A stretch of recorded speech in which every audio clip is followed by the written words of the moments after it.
Hey, bon matin, je suis à l'église. Content d'être avec vous pour continuer dans notre série de lecture, prière et réflexion dans les psaumes. Ce matin, on va être dans le psaume 6. Jérémie a fait le psaume 7. Samedi dernier, on a inversé. Moi, je vais faire le 6 pour nous ce matin.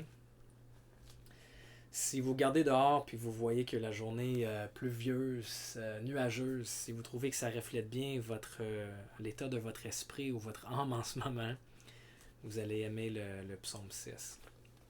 Je vais lire pour nous.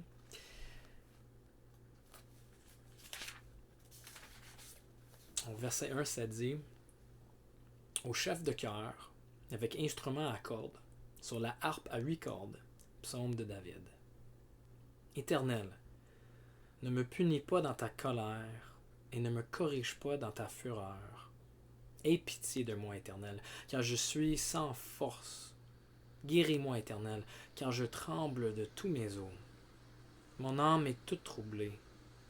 Et toi, Éternel, jusqu'à quand me traiteras-tu ainsi? Reviens, Éternel, délivre-moi, sauve-moi à cause de ta bonté, car dans la mort, on n'évoque plus ton souvenir. Qui te louera dans le séjour des morts? Je m'épuise à force de gémir. Chaque nuit, mon lit est trempé de mes larmes, il est inondé de mes pleurs. Mes yeux sont usés par le chagrin, tous ceux qui me persécutent les affaiblissent. Éloignez-vous de moi, vous tous qui commettez l'injustice, car l'Éternel entend mes pleurs.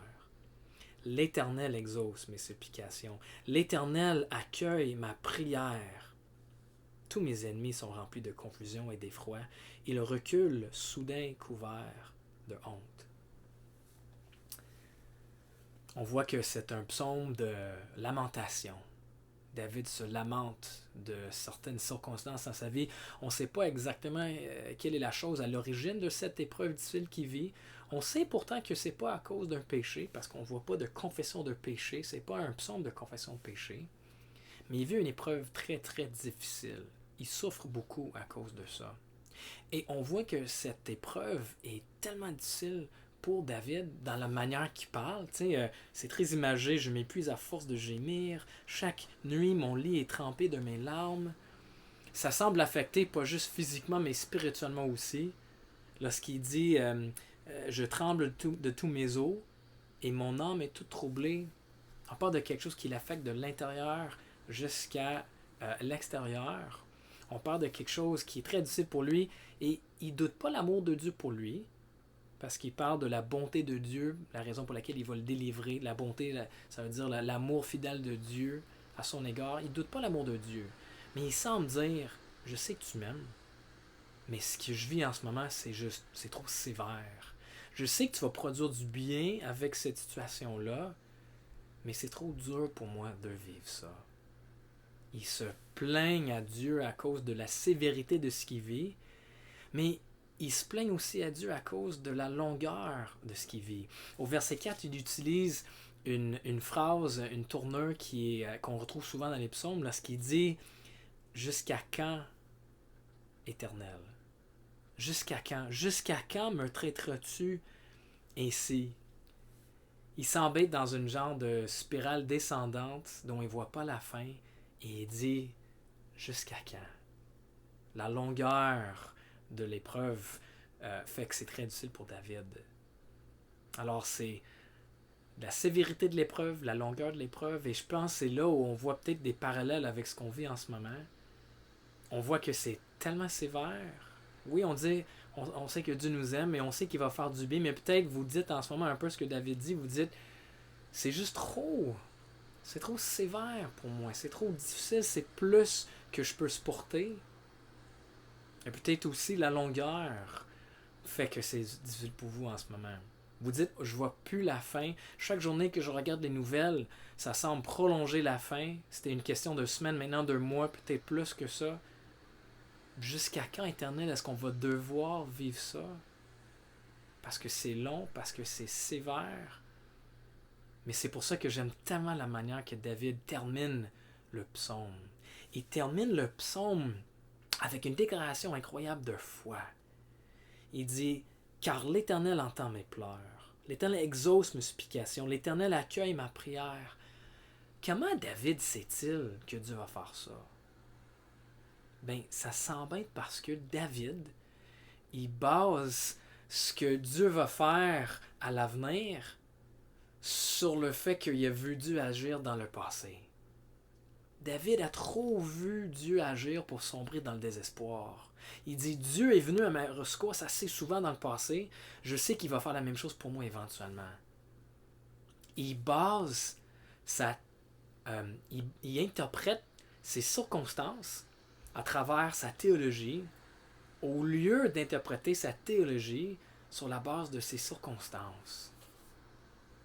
Vous voyez, pour David, c'est tellement garanti, tellement clair que Dieu va intervenir que pour lui, à la fin, il parle dans le présent d'un épisode qui va venir à l'avenir. Il dit « Tous mes ennemis sont remplis de confusion et d'effroi. » Il parle dans le présent, même si ce n'est pas encore eu lieu. Voilà à quel point David est confiant et il y a une certitude que Dieu va faire ça à cause de cette foi qu'il trouve en Dieu, malgré toutes les difficultés qu'il vit. Alors nous, aujourd'hui, en ce moment, on a besoin de faire la même chose. On a besoin d'interpréter nos circonstances à travers notre théologie. Sachant ce qu'on sait de qui Dieu est, ça nous permet d'interpréter ce qu'on vit en ce moment.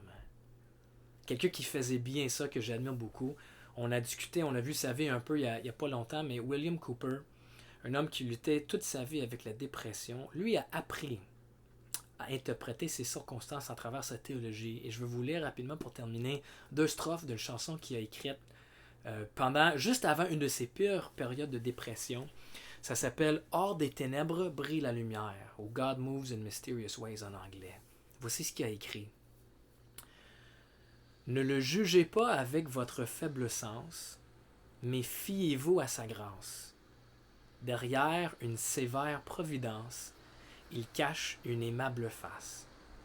Ses projets mûriront rapidement, se dévoilant d'heure en heure. Le bourgeon a peut-être un goût amer, mais douce sera la fleur. » Ça devrait être notre prière aussi avec ce qu'on vit. Le bourgeon est peut-être un peu amer en ce moment, mais on sait que la fleur va être douce. À cause des promesses de Dieu, mais aussi à cause de tout ce qu'on lui a fait, tout ce qu'on a vu qu'il fait dans le passé. On veut interpréter nos circonstances à la lumière de notre théologie. Prions. Seigneur Dieu, tu nous connais. Tu sais à quel point on a tendance à interpréter notre théologie à la base de nos circonstances. Tout ce qu'on voit nous tente à définir ton caractère à travers ça, mais on veut faire l'inverse. On veut interpréter qui tu es à la base de ce que tu dis. On te demande, Seigneur, de rendre très visible pour nous, de rafraîchir notre mémoire de tout ce que tu as fait dans le passé, afin qu'on puisse se fier sur ça, afin d'avoir la même foi que David a, de faire la même profession de foi que David fait à la fin de ce psaume. Les choses sont peut-être très sévères en ce moment, les choses sont peut-être très longues en ce moment, mais comme David permet qu'on puisse faire une profession de foi semblable à ça, parce qu'on te connaît, on connaît ce que tu fais, on connaît qui tu es. Donne-nous la foi dont on a besoin pour survivre et même s'épanouir dans tout ce qu'on vit. On prie ça dans ton nom. Amen. Amen. Passez une bonne journée. Vous êtes aimés.